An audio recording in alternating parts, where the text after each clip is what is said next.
la Universidad Autónoma de Occidente somos wow. Somos calidad. Y tú eres la razón de este proceso de excelencia. Somos tecnología que garantiza la proyección de tus ideas. Somos innovación y emprendimiento. Y estamos felices de acompañarte en la creación de tu proyecto de vida. Somos inclusión. Sabemos que la educación es para todos.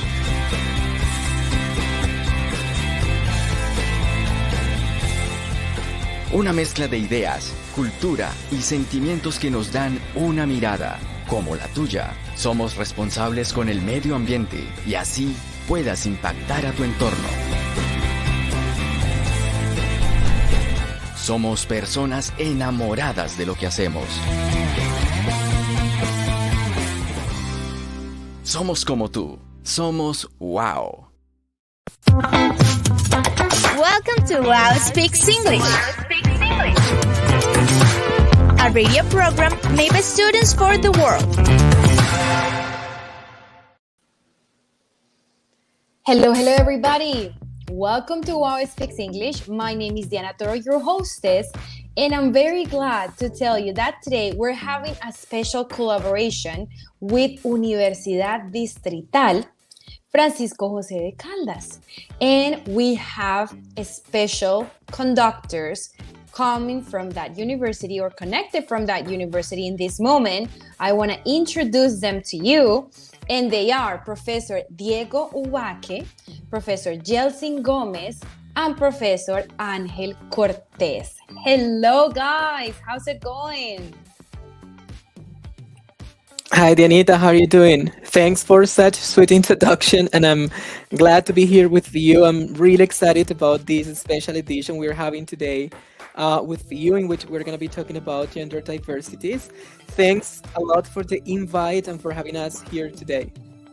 We're very proud to have this kind of collaboration and this kind of synergy and articulation with different universities, and definitely with your seedbed. So welcome, Diego, and thank you for your proposal. I want to tell you guys a little bit about Professor Diego. He is an English teacher and a teacher educator who currently works at Universidad Distrital, Francisco José de Caldas. But not only that, he is a junior researcher and the director of the group of research student-centered seedbed called Internautas, Contextos y Prácticas. So thank you very much, Diego, for your participation. You want to tell us a little bit more about you?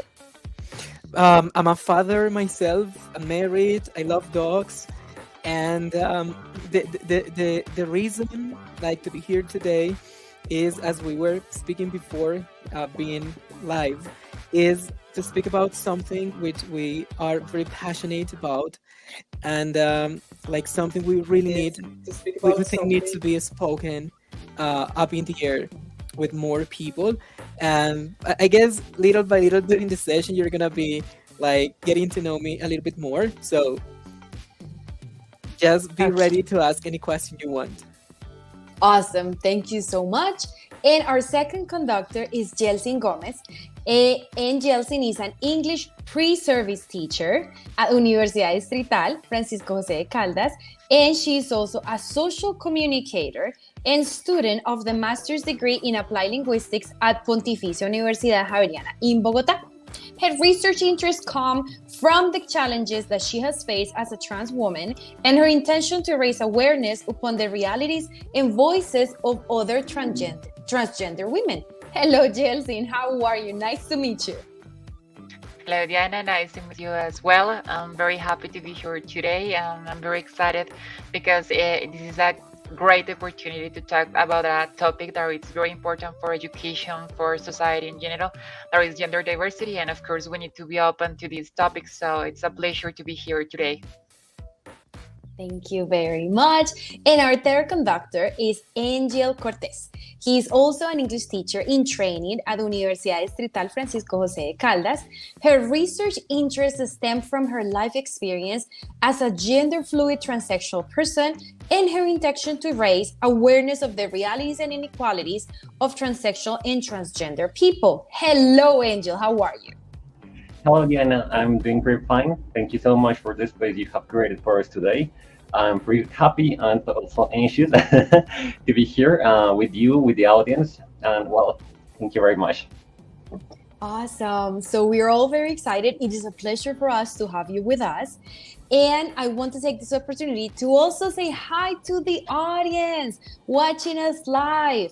How is this week going? Today in Cali, we have the no car and no motorcycle day. So most of us are at home.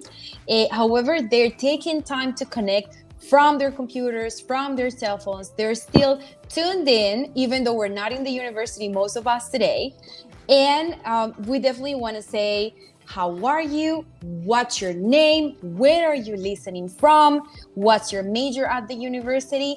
And if you want to say hi to our conductors, any questions that you may have during the program, we're going to have some parts of the program where we're going to take time to read your comments. Also, we want to invite everyone who is not following us yet.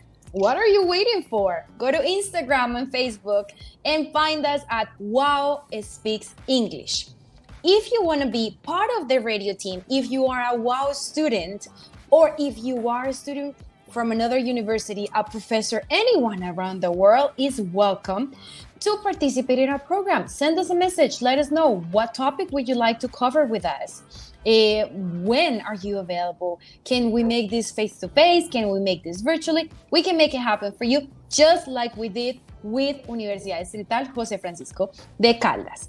So also, if you want to be part of the team and you're a WOW student, send us a direct message saying why you would like to be part of the team, and we can definitely interview you and consider you. So without further wait, why don't we go to the first section that is called What Do You Think? Have you ever wondered what other people think about stuff? Do you also want to express your opinion? Imagine if you can hear what others have to say. Well, that is why we've created this section. Welcome to What Do You Think About It?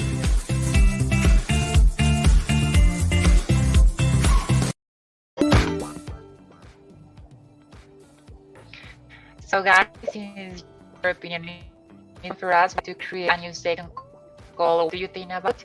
So in this section, we invite you please to write your opinion about a specific topic. We invite you to participate in the chat using complete sentences to express your opinions and to express your reasons about the topic that we have for today. That's right, Yeltsin. And the question of today is, what do you think about gender diversities in Colombia, Colombian society, and in our educational context? Please tell us in the comments, and while you give us the answers in the chat, we have our team member Karen Camargo asking this question to people around the campus of Universidad Distrital in Bogota. Let's listen to their opinions, and let's now connect with Karen. Let's watch the videos of the interviews. Let's go for it.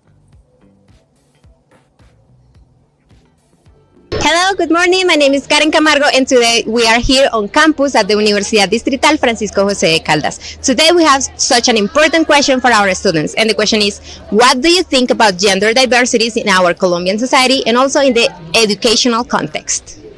Okay, about gender diversity in Colombia, I consider that we exist. Queer people exist in Colombia, but we are being really oppressed right now because of the heteronormativity, the patriarchy that has the power in Colombia. And regarding the educational context, we have also been oppressed. We have also been left We have been left aside because our education has been based in the religion, and in the religion God created women and men to be together, and there is nothing else besides that.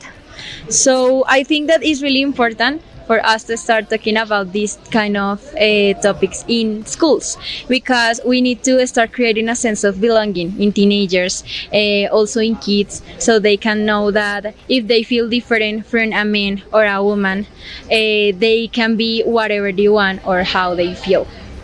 Okay, I think that gender diversity has been hidden for a long time, but now the teenagers started to vote the change that they were carrying. And I think that in the teaching practicum it's important to open those spaces to for them to express themselves, to exist, because if you exist in a comfortable way, you can learn better. Yeah. Okay, I think that there exists an archetypes in our society that shade the diversity into the school. And it's important here in our society, in our educational process, to include the diversity context to learn English, not since just language or since a box language, since the being a human being. Okay, what I think about gender diversity here in Colombia and also in the educational context is addressed to my experience. Because in my case, until the last year, I came out as a non-binary trans person and I realized that gender diversity was invisibilized. What is out from the norm of men and women? So there are always male and female bathrooms. We assume heterosexuality as the norm, also cisnormativity, and this is very hard for many people that is going through the same situation as I was going as well. Also, older people, for example, my dad, think this is just something trending and temporarily. And now I'm in another environment as the university, and I feel there's more diversity at sometimes, but we still avoid to talk about this topic. For example, the bathrooms are still male and female. Recently, I entered the female bathroom because I feel more comfortable, but the concierge looked at me negatively and told me that that was the female bathroom. I didn't know what to do, and it is something very complex. These type of situations, when, for example, at the entrance they greet at me saying, "Hello, Mrs." and well, why do we have to assume identities? And well, that's it. It is something very complex. I consider the Colombian educational context a little slightly traditionalist in terms of the discussion of gender diversity in our country, since our country has a religious tradition, a very marked religious tradition. The discussion is not open to students yet, so I consider that the topic will be treated, will be discussed in the future years, and it is a necessity for our education.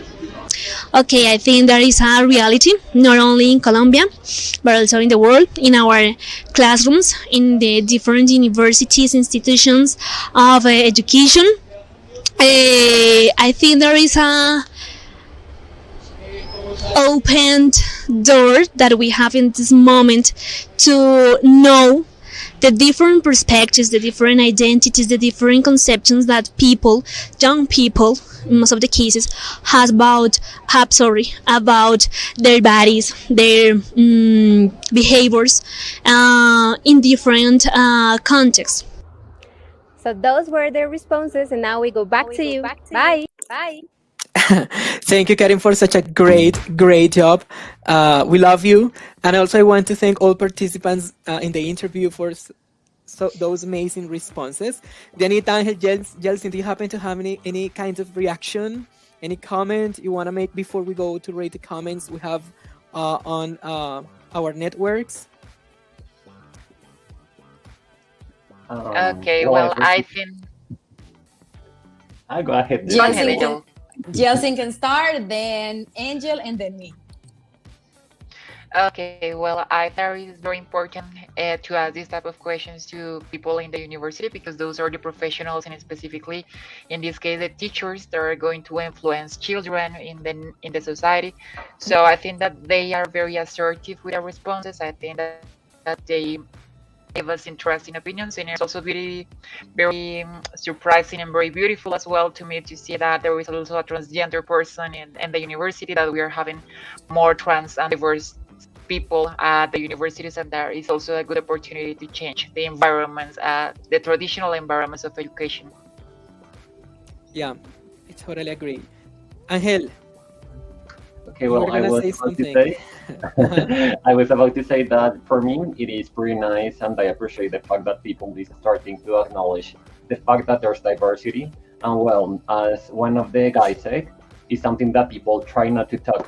Maybe we can be now in spaces like Yeltsin said before, like the university, more people is reaching that goal to be there and to accomplish the degree. But well, as many people have said in the chat, there's still a lot to accomplish, but it's step by step. No, it's the beginning. Danita, do you happen to have any reaction before we go to read the comments? Definitely. Well, I would like to say thank you so much for conducting those wonderful interviews in the university. It was very meaningful and interesting to learn different perspectives. You know, each person is usually busy, like just focusing on their life. And sometimes we just ignore what happens around us. And that knowing how it is to be in other people's shoes and other people's position help us become more respectful, more tolerant, and definitely to be more open-minded, that it is not only black and white. There are different colors in the rainbow, and everyone deserves respect, laws, they have rights. So to learn more about this topic has been very meaningful for me. I have very limited information and limited knowledge, and definitely this has broadened my knowledge and experience towards the topic. So I want to thank you so much, guys, for sharing this information in this topic with me. Thank you, Anita. I'm going to read a couple of comments, but I'm going to take advantage of this opportunity, my minute of fame, to say hi to Marlon Valencia. He's connecting from York University in Canada. He's a friend of ours, and he's a colleague. I want to say hi to people at Única University here in Bogota, and many others who are commenting really good things on the chat. So the question was, what do you think about gender diversities in Colombian society and in our educational system? I'm going to read a comment made by Angélica Beatriz Otero. She says that it has improved compared to other times. However, there is still a lot of exclusion, and I think it has also a lot to do with the culture of each locality. Interesting. She brings the topic of exclusion, inclusion, this duality we have. I'm going to take one more, and maybe if you guys want to pick up other, that would be amazing. I'm going to take the one made by Jesus. Hi, Jesus. He says that we are developing the country, but we have made progress in understanding gender diversity. What is that progress we have made is very interesting, like to begin thinking about the sense or the meaning we've constructed around the idea of diversity. Jel, Ángel, Danita, do you happen to have any comment you want to bring to our conversation you found interesting? There's a comment made here, made by Alejandra Garcia. Well, actually, we have one for Valerie. We can go back to that one if you want. And he says, it is very different compared to other years, but there is more support for the same. So at least things have improved compared to other comments before. Let's see what other comment do we have that we can read. Victor G says, I really think that each person is free and we're all equal. So we don't see anything different from me. I don't see anything different from me. Thank you, Victor, for that beautiful comment. And we invite everyone to write your opinion. If you have some questions for our conductors, you can be writing them there in the comments, and we're going to take some time later on to read them. Last comment so far, we're going to read it from Xbone Gamer. And that was, I think that we are all the same. Thank you for your comment. And I think, guys, that we are ready for our next section, and that is the Tip Talk. Many things happen every day at the U. Let's discuss them at Tip Talk.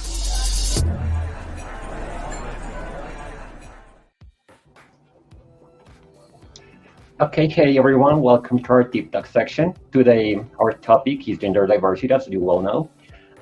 You should also know that at the end of the show, we are going to check how much attention you have been paying throughout the program. So we are going to play a question game. So make sure that you stay tuned and that you also take notes if you consider it. So, Exactly. let's start. Exactly, Angel. So I would like to open this conversation by asking you that are listening to us right now, if you think that it is important or not to talk about gender diversity in Colombian society, but especially in education. It seems like in education, we're just like ignoring the topic, or we're just letting it go by. And that is the question that we want to ask you today. Do you think is it important or not, and why? Remember to use complete sentences, as many details as you can give us, so that we can read those comments later on. Right, Diego? Right. And shall I begin like commenting on the question? Definitely. Let me know what you think. It seems to me that diversity is not a new topic in education, at least. However, diversity has been a term to name differences. I mean, it means more than just acknowledging or tolerating difference. And I have to confess that for years, this idea of tolerance has been conflicting to me. In the English teaching field, this term has been used as an euphemism, I would say, to incorporate bodies and identities that have been invisible in education. However, in this moment, I'm thinking of diversity as possibilities of living. Now you make me remember a TED Talk I recently ran into. Brigitte Batiste was person speaking in this TED Talk, and she was speaking about this idea of there is nothing queerer than nature. Nature is the queerest thing we have, and it's natural. So the possibilities of diversity are infinite. However, in society, this definition brings to the table this idea of advantages, disadvantages of some people over the others. And in the Colombian context, for example, there have been legal advances, we have to acknowledge that, for sexual and gender diversity, but there are still, as people mentioned on the chats, we are still far from being truly accepted in society, and far from being from having like a decent and equal access to work and health. But I guess we've made progress, and that's something we need to continue working on inside and outside like our classrooms. I totally agree, Diego. Thank you for that point of view. But in my head, I'm here wondering if we could say that we need to think of diversity as a human category, or do you think that diversity does not entail this human side? It does. Totally. We have to speak about this human side. The problem I see, like from the academy, like my position now, is that the idea of man and human was something created long ago, like even in the Renaissance, like to separate, to differentiate what is human and what is non-human. And that's why I said before that I would rather think of diversity from the diversity of living beings as equal and worthy of living. And the conversation would be better. I guess we could detach from this idea of these huge categories, for example, we have in the academy, that sometimes intend to create hierarchies. And maybe that's why this idea of human diversity as a human component, for me, it's a little bit conflicting. I have no idea what you think, guys, but that's how I read the concept per se. Okay, well, I want to take this opportunity to ask Angel, where do you stand on this? Do you agree with Diego, or you may have a different interpretation as a fluid gender transsexual person? I want to know your opinion. Okay, well, my opinion maybe is not such an academic as Diego's one. Mine is more based on personal experience and experiences from close people to me. So yeah, I consider that in educational context, there is a lack of education regarding this, the sexual diversity, gender diversity, and I consider that this is a huge fact, considering the violences that these populations have to face. So I think that, yeah, it's a pretty huge factor regarding this. Okay, Angel, I also want to ask you, what do you think is happening to the schools regarding this situation? Okay, well, as we know, these academic spaces, such as the school, the university, there are places where people are supposed to learn to not only specific knowledges, for example, engineering, maths, but also to understand diversity of people, people who is around them, or maybe people who will be near to them. So I consider that if in these spaces where we are supposed to understand better the otherness, nobody tell us about the realities, the challenges, the violences that these people, that yeah, our people and these communities have to face day a day. Maybe they won't even consider that these violences are real. Yeah, so I consider that that's why in different contexts, in different scenarios of the regular life, there are a lot of discriminating practices against these populations. So it's a matter of people thinking like, okay, no, this only happens in movies, this doesn't happen in real life.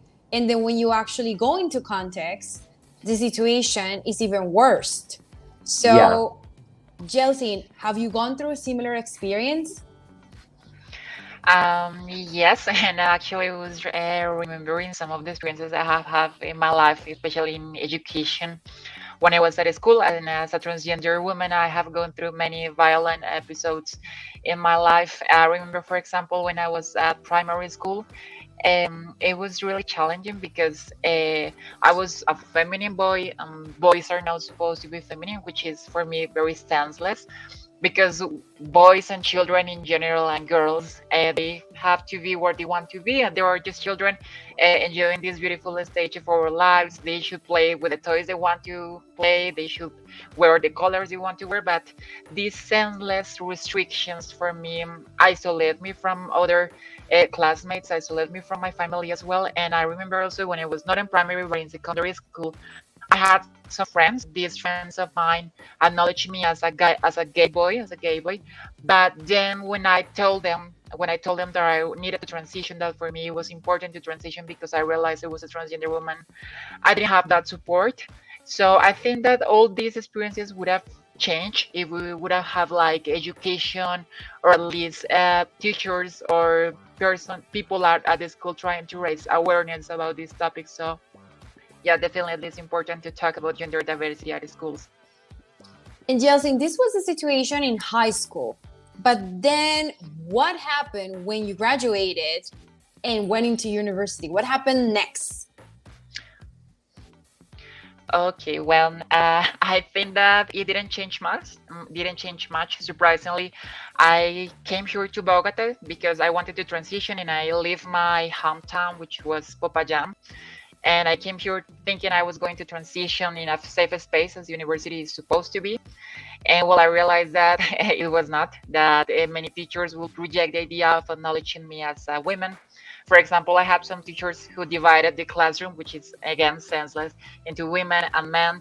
And of course, I wanted to be in the female spaces, but they were like, no, you're a man and you have to be in this other position, otherwise this is going to have consequences in your rights, for example, which is senseless for me. For example, to divide a class into women and men to develop an exam or a test or something like that, because the gender does not have to do anything with academic grades or workshops or things like that. So yeah, I think that all these experiences have really affected me a lot, especially emotionally, because I have been isolated as well. And also at the university, that you think there is a space where people can support you. Actually, I have seen lately many movements that are in the name of feminism, in the name of other movements. They think that transgender person are like dangerous for children, dangerous for women, that we promote gender stereotypes. So at the end of it is still the same. And yeah, I think there is very important to raise awareness about gender and inclusion, but a critical inclusion, a critical perspective. Yeltsin, what do you mean when you say a critical position? I mean that when we say critical, we refer to an inclusion in which all we are have a equal relationship of powers, not only accepting trans people in this case in the universities, but rejecting them and segregating them in specific spaces at the university, because that would not be inclusion, that would be something like integration. And also it is important that people at the university understand that trans people have different challenges regarding access to health, regarding access to a job, and so many times people think that we are just diverse, that we are just exotic, that they don't think that behind us there is like a lot of story of discrimination, of losing opportunities just because we are diverse. So yeah, I say critical because it's not just including us as a part of the university, but understanding the problems that are behind our histories. And I definitely think what you have said is key. It is not to be included, it's to be integrated as equals. It's not just like this group, and I'm going to kind of put you together with this group, but to be all articulated and integrated. Thank you, Yeltsin, for that experience. I'm so sorry you have gone through such difficult moments, but I think that definitely that those experiences have made you stronger as an individual. Nobody should go through those traumatic experiences, but you're doing right now something very valuable, and is speaking out, speaking up, and showing everyone why maybe this couldn't happen, or this shouldn't happen to somebody else, or this should stop happening at least. Let's take some time now, Diego, Yel, Angel, so that we can read some of the comments because our comments section is exploding with comments. So why don't you, Angel, help me read the question that we have right here with Carlos, Larry, and Andres? Yes, of course. Give me just a second. I lost it. We can help you meanwhile if you want. Yeah, please. Okay, I can do it. I can do it. Go ahead. Carlos, Larry, and Andres say, of course, sexual orientation and gender identity develop from a very early age, and for that reason, parents, teachers, and institutions need to be prepared in order to help queer children. Interesting. Thank you. Let's Super. go with the next one. Alejandro Perez says, for decades, we have dodged the conversation about gender diversity out of fear and ignorance. Not only do we have to talk about it, but we need to involve education as a transformation agent. Do you know this person, Diego? I do. Perez? I That's do. why you He's reacted? a friend of mine, and he is a teacher educator at Única University in Bogota. It's one of those friendly universities we have, and it's amazing for me to know he is actually listening to us from his university. Okay, so hello to Alejandro. And maybe, Jill, can you read the next one about Stefan? Yes, it is very important to talk about it, not only for mutual acceptance and respect, but also to be informed, to know and identify if you belong to this community. And we have one more from Isabella. She says, yes, it is very important because this helps people to have much more knowledge about gender diversity. Thank you guys for your comments. We're going to have some other time to continue reading them later on. And right now, so do you want to know where I stand on this topic, guys? Yes, of course. It's important that you can let us know your opinion as well, Diana. Okay, well, definitely what I think is that diversity means variety. Difference, it means a wider spectrum of possibilities without any kind of classification. I stand on the philosophy that I have respect for all living things, no matter how they are and where they're coming from. Everyone deserves respect and deserves to live a happy life. That is the end of it. That is the conclusion out of everything, right? Thanks for that lovely opinion. And well, I would also like to add something about this topic, and it's the concept of intersectionality. Probably at this moment we are just thinking the diversity in terms of gender and sexuality, but it's also important to understand it in terms of intersectionality, which means that through our human experiences, there are different categories that address to our experience living in different contexts. So, for example, there is not only about being, for example, in my case, transgender, but also my race. In my case, for example, I'm not a black transgender woman. If that would be the case, my experience probably would have been very different, much more difficult, I will have to say. So we also have to consider all other categories, all these other categories that have to do with diversity as well. So, for example, age, sexual orientation, religion, where we are coming from. For example, if you are an immigrant, and all these categories and experiences defines your life in a determined path where you may experience violence or not. And that's why we have to recognize those categories to understand also the privilege we have, and also to understand that it's not very simple as you are gay or just a woman, but it's important to consider other categories that define human experience. Okay, so well, I guess that intersectional perspective can also be seen in education. For example, I think of a black lesbian woman. So there are so many different combinations, and we're all the time just categorizing one or two without having in mind the different situation that each person may have. Right, Angel? Yeah, that's totally right, Diana.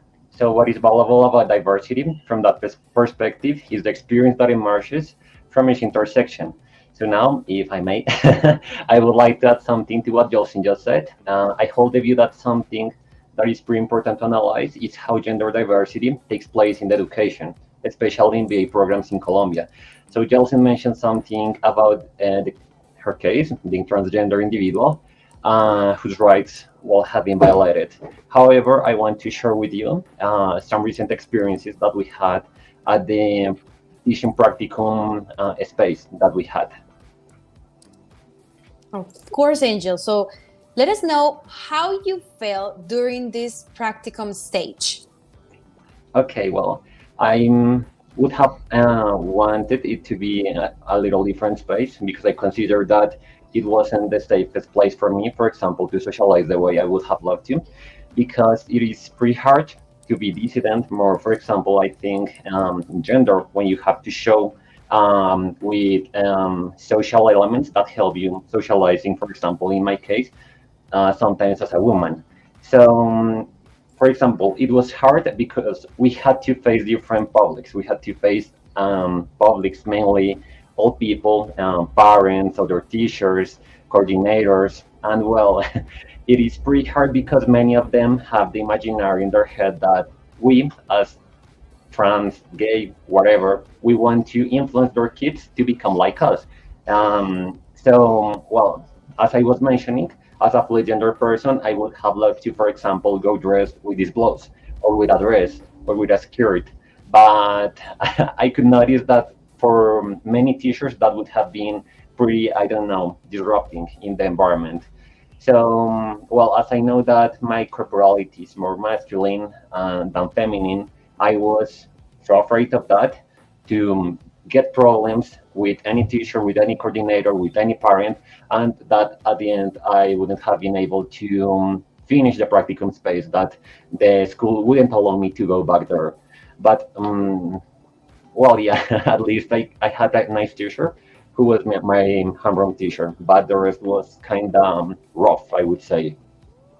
Okay, well, definitely, I think what happens is the common belief of being afraid of what you don't know, or being afraid of what is different, and to judge a book by its cover, make very quick judgments without knowing the situation, without getting to know the person, without being informed on the topic.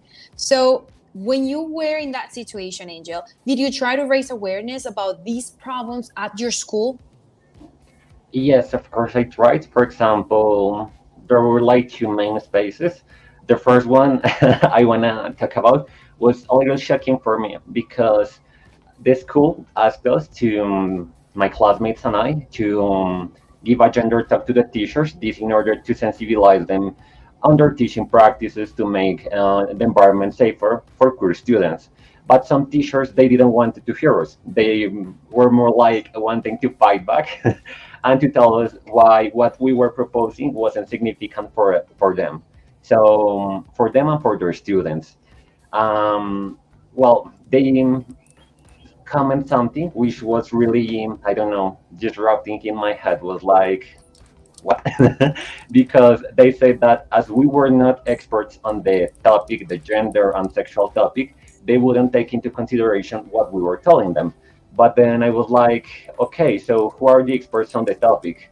Does it have to be an academic, someone who is coming just to take our narratives, someone who maybe is not interested in helping these communities, but more into getting some kind of economic or academic profit? So I was like, okay, so do I have to tell you that I am an academic and that I have made, I don't know, many researches on the topic, for you to take into account my experiences, the experiences my friends have had, and people I love had suffered? So I was like, no. And well, I also tried in another space, as I told you before. I was with my homeroom teacher. She was pretty nice to me. I could talk to her and be sincere in many ways.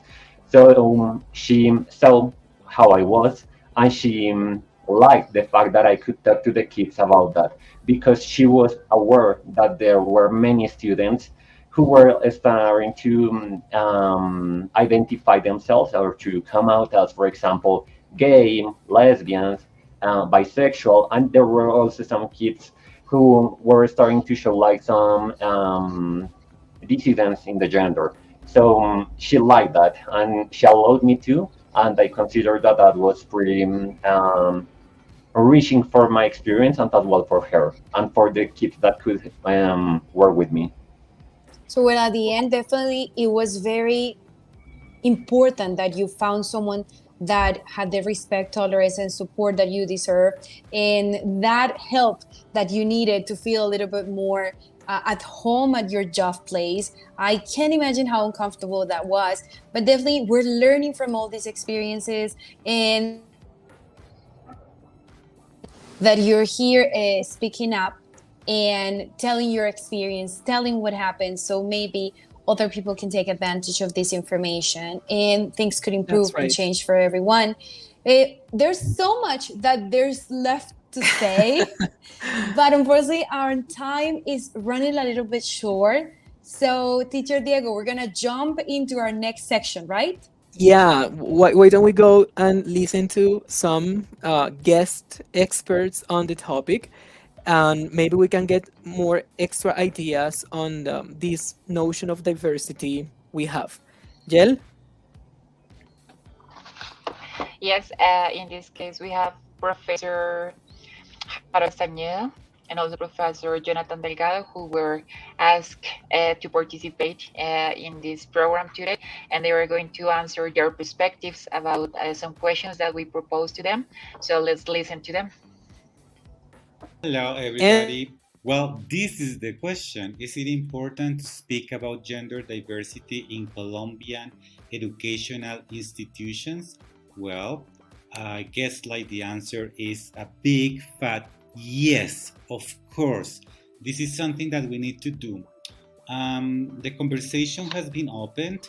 I believe that in Colombia, the first research article that was published seriously, thinking of the intersection between gender diversity and language learning, it was published in 2004. So it's been like 18 years in which we had been talking about gender diversity and ELT in our field, but I think we have been a little bit shy about that.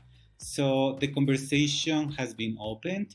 It needs to continue to be discussed permanently, because gender diversity is a term that is now so widely used, frequently used, but therefore it is also difficult to grasp the meaning because it has got contradictory meanings.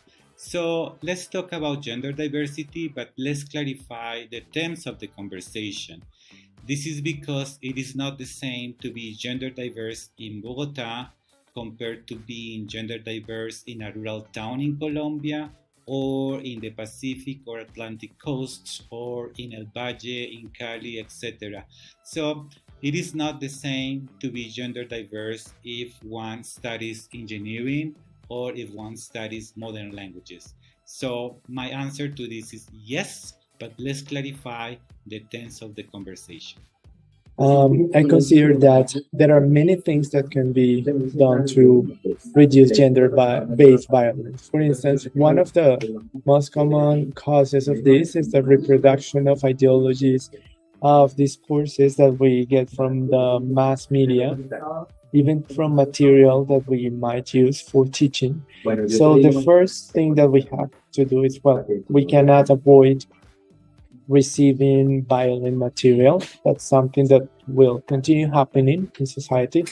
So what we need to do is to discuss with students this kind of content that's in social media, to have to create spaces of debate so that they can have a position regarding this, that they can put themselves in the shoes of other people, of those who are suffering this kind of violence, to see that everybody should have a voice, that we are human beings, no matter what gender they are identifying with.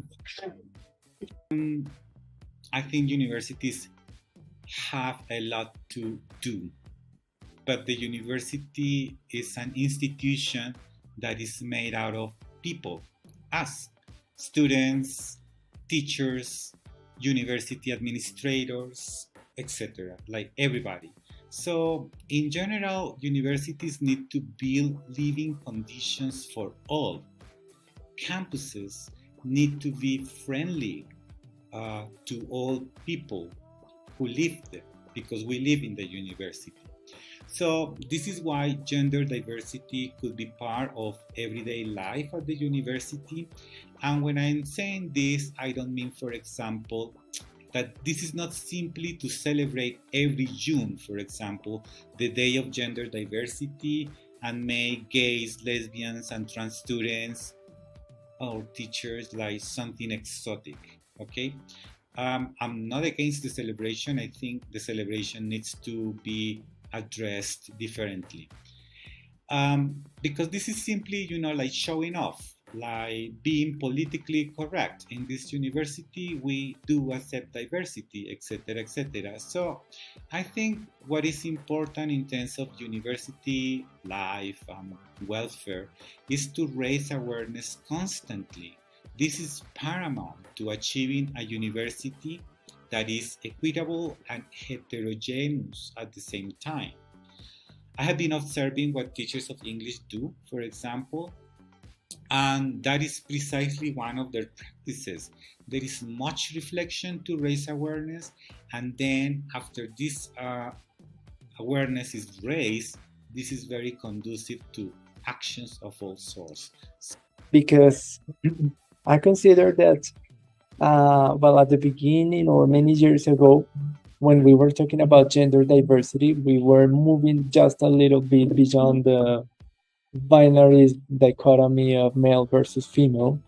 And, it was just, gender and sexual diversity was not quite considered. And it's not only about sexual preference that a person might have, or how this person might feel represented in the world, but it's also stories. We need to listen to stories. When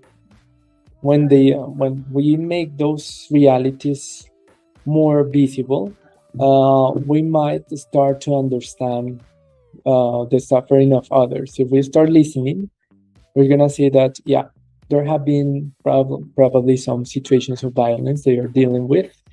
We somehow can become a little bit more,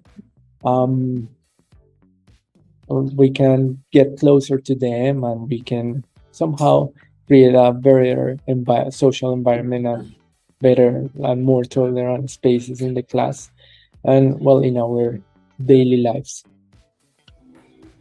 Okay, guys. Well, I want to take a moment to say thank you to Professor Delgado and Dr. Castañeda for giving us that very meaningful and valuable information regarding the topic, and talking about the different concerns, answering the different questions. So we want to know, what do you think about the insights that these two guests gave us during their interviews? Additionally, we want to take some time to read your comments because we have been asking you some questions. The first question was, how can we have a safer space and a safer place within universities for diverse individuals?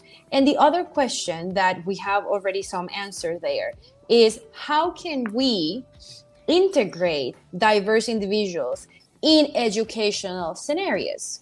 And we have some different comments regarding that question here at the end. So we want to read Angie Valentina Patiño. She says, it is very important to educate children from an early age to recognize that we're all equal.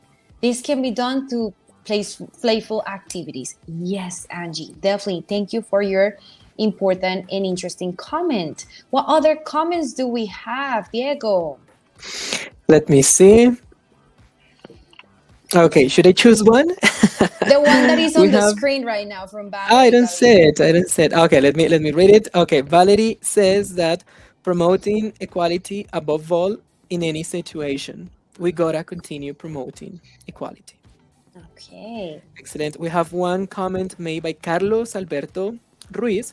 He says that providing information that promotes respect for others, acceptance of diversity, and above all, promoting, again, equality. Two people mentioned like the same idea. That's the key word right now, equality. And we have one more by Victor again. Victor has been very active. And he says, talking to new societies to cultivate acceptance. And this is in this way, there will be no bullying. Interesting. Okay. And at the end, we have two new comments talking about safer places, universities being a safe place for everyone. And we already have some comments from Ana Carolina, from an avatar said futbolero, and another one from Valerie Gaviria. Let's take some minutes to read those last comments that were made there. So Valerie says, we should create activities, give talks, exercises in which we all know that we're sure from there you can teach to respect anyone. Thank you, Valerie, for that comment. And from Futbolero 475, he says, depend on the managers and its students. Thank you very much. So, guys, it's been a pleasure to learn from all this information, to share this information with you. This conversation definitely must continue at another time in a different part, in a different section. For now, we're going into the last section of our program where we test how much attention you were paying. And we're going to ask you 5 multiple choice questions in our next section called Get It Right. Games, trivia, and a lot of fun. All you gotta do is get it right.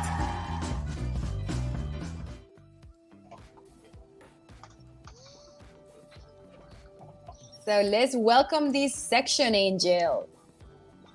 Okay, well, as we got short of time, there's gonna be a little change, but well, in this section, as we told before, you had to answer. We had in mind 5 multiple choice questions, where we invite you to tell us in the comments which is the correct answer for you. So let's start with the Get It Right, and well, good luck. I hope we also have good luck with these changes.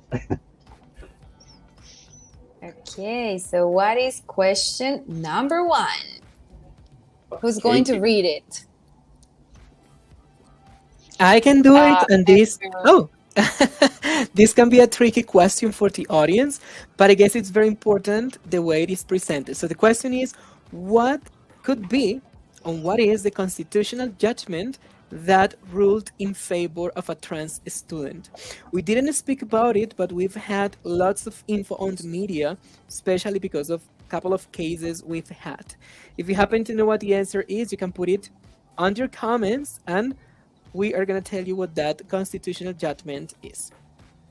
So let's go immediately into the answer, or we're going to wait a few seconds to try to get some guesses. Okay, let's see if we have any kind of comment. We do have A. Juliana Velasco says A. She says the constitutional judgment is T562 and yeah, that's true. That was a judgment issued in 2013, and I think it's very important, like, to keep it in mind, especially because back in the time it happened in Medellin to someone whose name was Kim Zuluaga, and she was able to get the constitutional court ordered the school to allow her to dress with her uniform in class. So if you want to see more about that information, you can go and read that constitutional judgment. Oof, everybody got Everyone the right got answer. it right. Amazing. Very good. Great, I like it. So let's go with question number 2. If you want, I can go ahead and read it. Go ahead. That is, what is the percentage of transgender women who finish secondary school at Bogota? So we have 3 options. A, 50% of them finish secondary school. B, 85%. And C, 39%. Let's see. We're going to wait a few seconds for some people to start answering. We already have... They continue with A. I think they're just answering right now C. Okay, yeah. 39%. Wow, that is really low. I It's thought it very was low. it was probably going to be like 50%, but everyone's aiming for C. So Well, what is the right answer, guys? The right answer is Thanks, 39% Sophia. of transgender women. In my research project to graduate from social communication, I developed a study here in Bogota, and part of the sources that I got were from Secretaría Distrital de Planeación, La OCDE, which is an international organization. And well, I compiled all this information, and I realized that 39% of transgender women finish secondary school, which is very low in comparison to the general population in Bogota, which is 70%. So yeah, 70% of the general population or cisgender population finishes secondary school in Bogota, but only the 39% of transgender women finishes school, which is very challenges for trans women in general to access to education. And even you cannot imagine, for example, how it would be to access to higher or a university education. Exactly. Without your high school diploma, I mean, your journey stops right there on education. You may not go into university, finding a job, you cannot get a professional job. So definitely that is the beginning of many things that happen after that. Yeah. Let's go with question number 3. Who's going to read it? Me? Go ahead. Okay. Throughout the Multiosis Foundation led an event to speak about discrimination and sexual and gender inequality. This event is called A, Universidad Diversa, B, All About Diversity, or C, Many Problems with Diversity. So you can let us know in the comments what answer you think is correct. Okay. So the Mutheus Foundation. Yeah, foundation. Okay, so you guys had, wow, if you didn't know that foundation existed, you know now. And people are saying Okay, B, All About Diversity. Is that the right answer? We have John Janer saying it's B. Most of people go for B. However, Denita, what is the response? Let's go into the next slide and find out. The response is Universidad Diversa. Okay. So that was the right answer, guys. Sorry, you didn't get that right, but now you know, and you will get it right later, or you will know who to contact in case that you need support. Okay. I'm going to go with question number 4 because of time. And this is something we didn't say, but still it's something that was up in the air in 2014. In 2014, what happened? The question is, what happened in 2014 that changed the panorama of gender violence in Colombia? A, there was a violent manifestation in pro of the rights of diverse individuals. B, Sergio Urrego committed suicide. C, more than 20 people were victims of discrimination during a public event. Go in the comments and let us know what you think the answer is. A, B, or C. Jefferson says B. Andres Rodrigo says B. So what do you think, guys, the answer is? Well, I'm gonna go with the crowd. With the manifest B? Okay, yeah, totally. Let's go with the next slide. And yeah, people know what happened in 2014. The case of Sergio was a case that actually was very touching. We saw how people at school, stakeholders, committed violence that made him commit suicide. From that moment on, the panorama of the country changed regarding gender-based violence. Okay, and we have one more final question, Yel, if you want to go with the final question. Okay, yes, the final question is what can be understood as gender diversity? We have three options. The first one is it can be a set of conscious practices. The second option is it can be related to recognizing that personal, cultural, and institutional discrimination creates and sustains privileges. And C, A and B are possible. Okay, let's see what people are saying on the comments. We have Sutter, ROD, saying it's C. And Angie says it's B. We have Carlos with C, but the answers are, let's go with the next slide, C, because A and B are possible. It can be a set of conscious practices, but also diversity, gender diversity can be related, not only related, but recognizing that personal, cultural, and institutionalized discrimination creates certain privileges. Okay, so Dianita, those were the responses for our quiz in our section. Get it right. Okay, guys. Well, thank you so much for having this collaborative episode that was planned by Diego, Yeltsin, and Ángel. And we did a wonderful team. We had different meetings where we checked the information, we rehearsed, and I think everything came out really nicely. I think that these kind of programs should happen more often because these kind of topics definitely are important. And many people are not aware of current situations, or maybe they're just misinformed. How can they contact you in case that they want to have support from you? They want to have more information regarding everything that we talked about today. What would be the channel where people in the audience can get in touch with you, or with the seedbed, or I don't know, you guys tell me what would be the best way? Janita, we have an official website that was given to us by Universidad Distrital. That is our website, like the website that belongs to our seedbed, our semillero.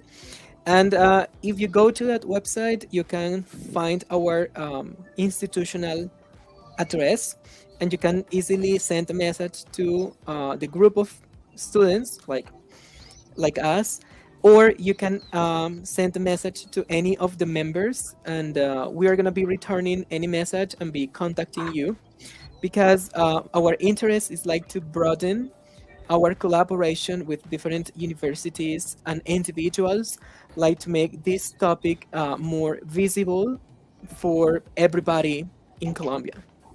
And what is the name of the website? You can Google it as Incopra. Incopra is like the acronym for Internautas, Contextos y Prácticas. You can easily go to Universidad Distrital Francisco José de Caldas, Licenciatura en Inglés, Facultad de Ciencias y Educación, and you can have those like entries on Google, and you can easily locate our website, Incopra, which is again the contraction for Internautas, Contextos y Prácticas, and you will find a very beautiful image of our team, all the members of our group, like waiting for your comments and your interest in creating conversation. Okay, all right. So we'll be posting more information regarding the website so that you can have access. This has been everything for today. Thank you for connecting, for your comments. And Ángel, Yeltsin, and Diego, it was a pleasure having you in our program. Come back anytime. Maybe next time we will participate in something related to your programs and events over there. So this conversation has to keep going. Remember, guys in the audience, if you are a WOW student, you should fill out the attendance that you have in the description of the program, or we have been posting the QR code for you to scan it and complete the attendance so that you can get those extra points. So that has been everything for today. WOW speaks English. Do you? Bye-bye, everyone.